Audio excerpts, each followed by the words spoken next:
feel like it recorded on its own.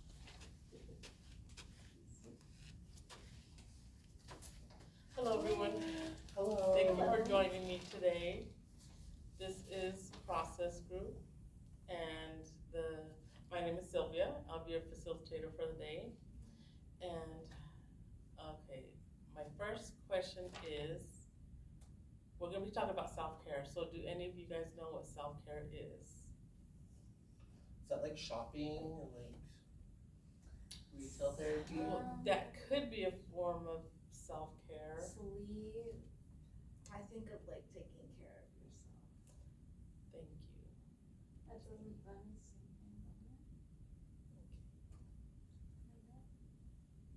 Okay. What was that? I didn't hear you. I'm sorry. Let's listen to what she has to say so we can.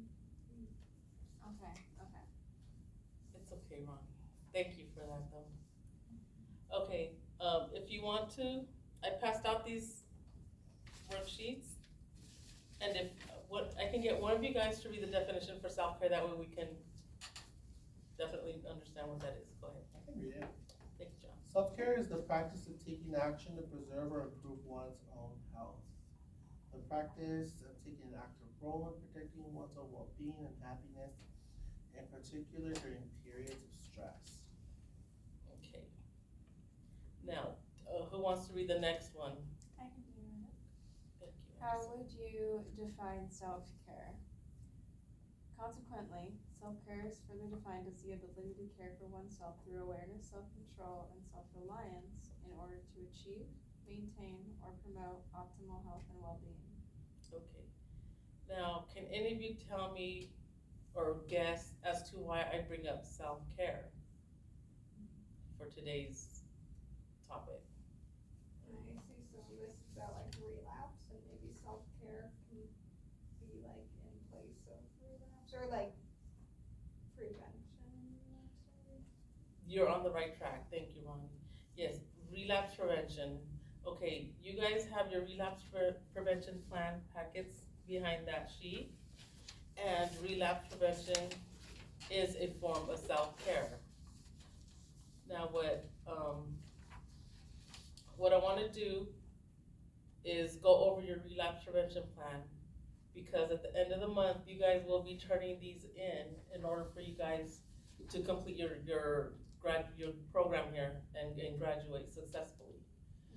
So what I want to do is, like I said, is go over this plan with you guys, and if you guys don't mind sharing, I know it says it shows 10 different stressors or triggers, but if you guys could just share maybe 2 or 3, that would be great. That'd be fine. So let's start with the first one. The first section is my most important personal values that I need to live at all times. Examples are honesty, respect, dependability. Do any of you have any that you guys want to share?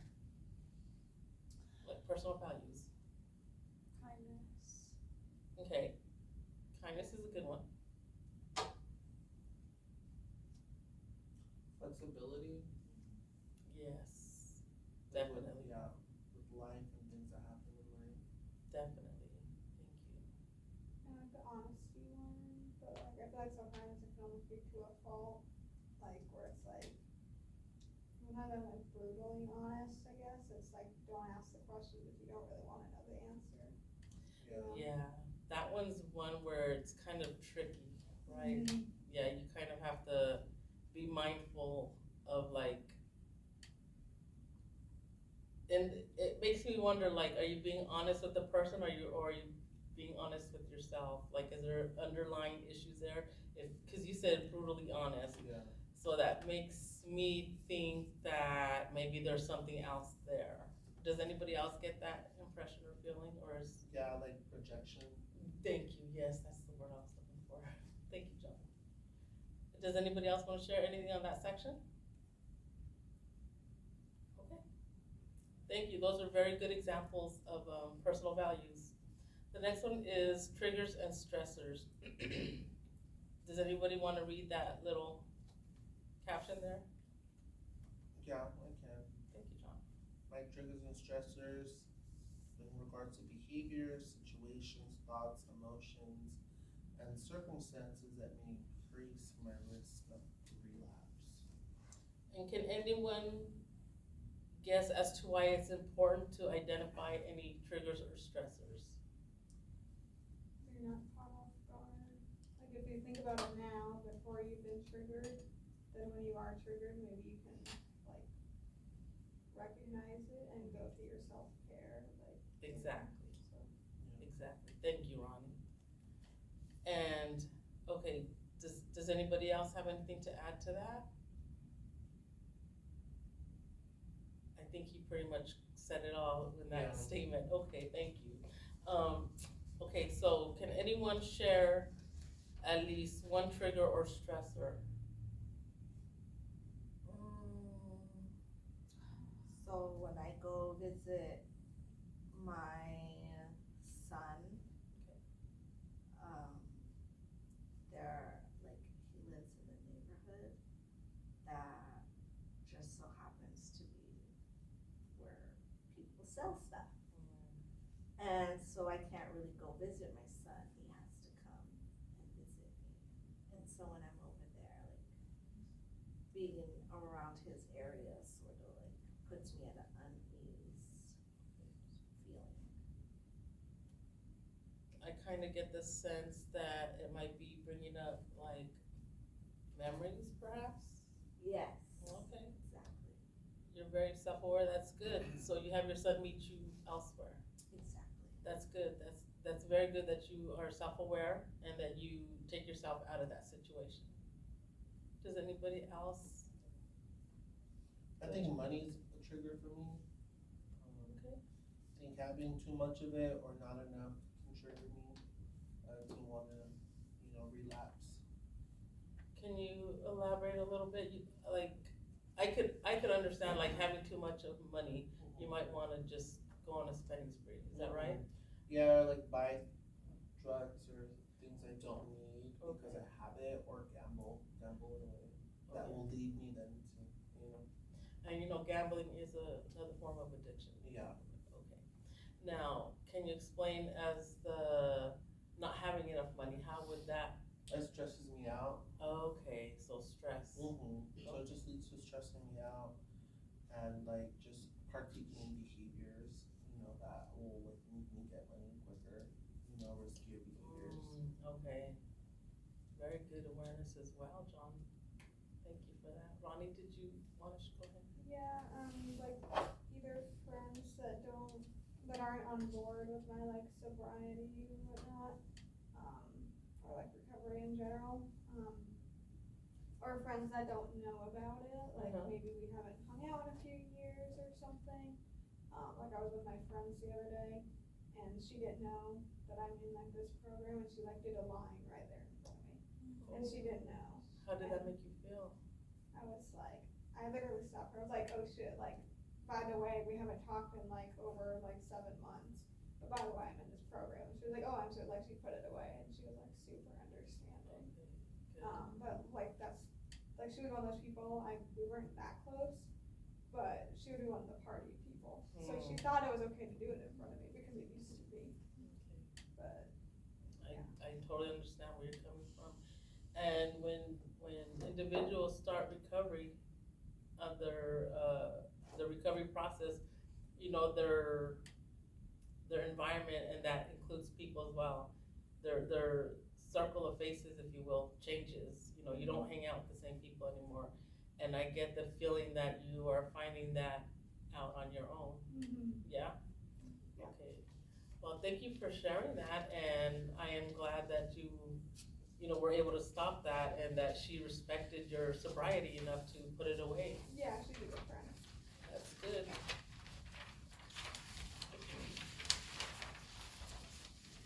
Okay, the next one, does anybody want to read that caption?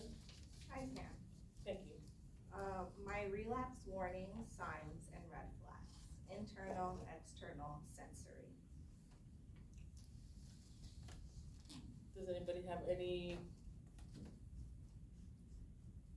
Maybe like when you get like sweaty, like a red, like a warning sign. Yes, that's a very good one. Affordability. Another really good one. I feel like when I literally do not give a shred of an F about anyone else, like, but it sounds so horrible, but like, my best friend could be like in the hospital dying, and if I need to do a line, I'm gonna go do a line, like, when that's the only thing that matters to me. Cause if I'm like doing well in recovery, then like I can focus on the really important people in my life, but if I don't, then it's warning sign, I need to like get it together, you know? That's very good self-awareness.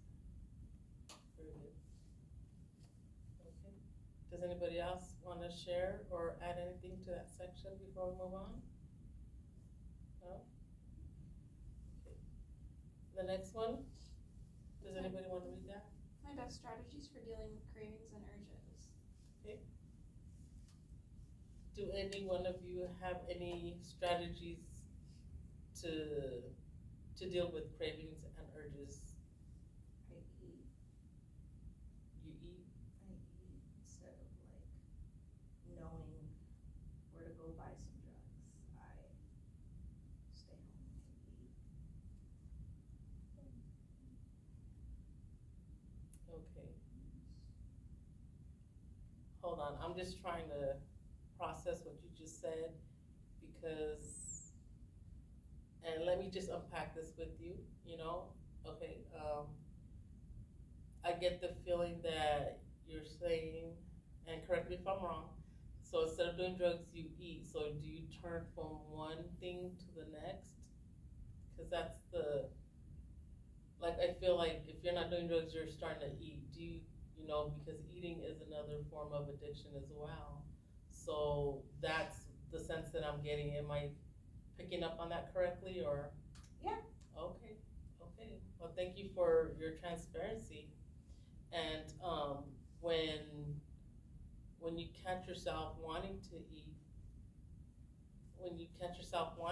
eat, how do you stop yourself, or how do you stop yourself? How do you? I will call my son and tell him to meet me somewhere to Okay. sort of help, like, that way I'm not alone, Okay. to where it's like, I'm gonna just do this. So he can help like distract me. Yeah, Be like, distraction. meet me at a park so we can just take a walk. So how do you distraction? Yeah, or I can tell him to bring me my grandson or something. Oh, that's sweet. Yeah, that's nice. Yeah. I've done that once too, where I told someone, like the first one I ever tried, I was very nervous too, because I didn't want to be left like behind and like forgotten or whatever, but they took it very seriously, like I told them like I was at risk for relapse basically.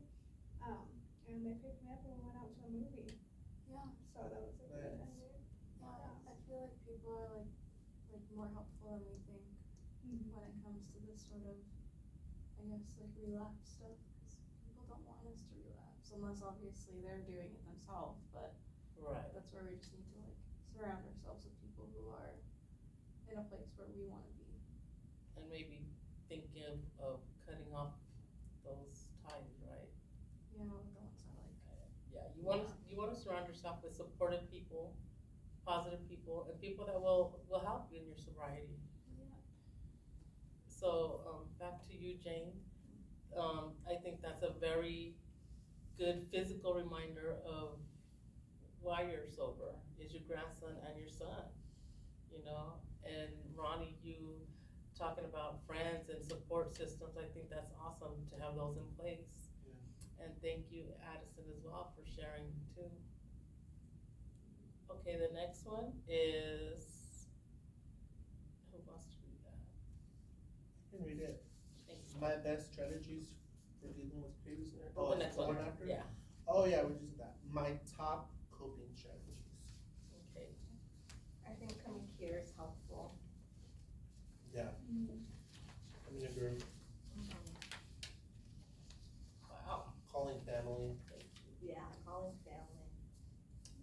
Very good, very good. I'm glad to hear that. Okay, the next one is, and I'll go ahead and read it. My relapse prevention team, who are the people that will help you stay accountable in your recovery process? It's like our sponsor maybe. Yes, that could be one. Definitely. Peers in the group. Exactly. Mhm. Or how, I'll say what Addison was saying about just family or friends. True. Yes, exactly. Those are all great examples of a relapse prevention team. And the next section is, what can my team do to help support me to prevent a relapse? Thank you, Ronnie. Distraction. Healthy distractions. Yes. Yes. Can everyone agree to that? Yes. Thank you, yes. And my goals for healthy behavior and choices. I don't know, I feel like I'm gonna have to think about that one. Yeah, I think. And that's really understandable. Like I said, you guys have a whole month to complete your relapse prevention plan. And remember that it is a form of self-care. And I just wanna thank all you for coming in today and being transparent and disclosing what you have. Before we leave, can we just stand up really quickly and just shake it off? Ooh. Just shake off any negative feelings that you might have. And we will convene again next week, same time. Yeah. Thank you. Thanks. Thank you.